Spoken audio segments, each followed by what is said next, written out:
કુંભારવાડામાં સામાન્ય બાબતે થયેલી તકરારના પગલે પિતા પુત્રને માર મારનાર આરોપીઓને પોલીસે ઝડપી લીધા।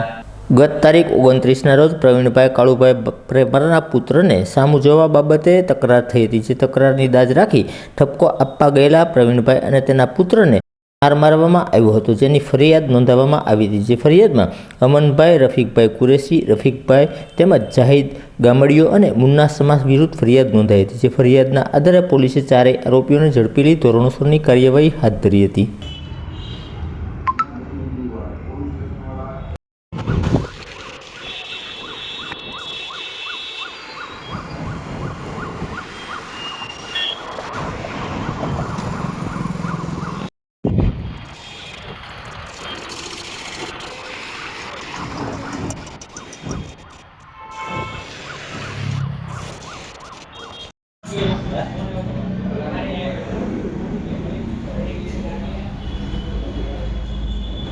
में देवानो है कि પછી અમે તો હું તો અમારે જે ફોન આજે દઈએ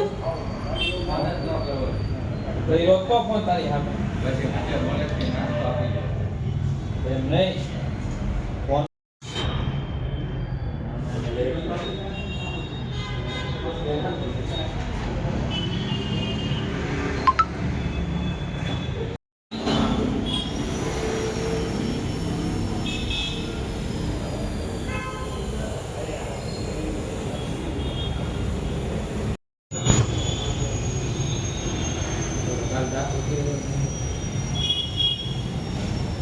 la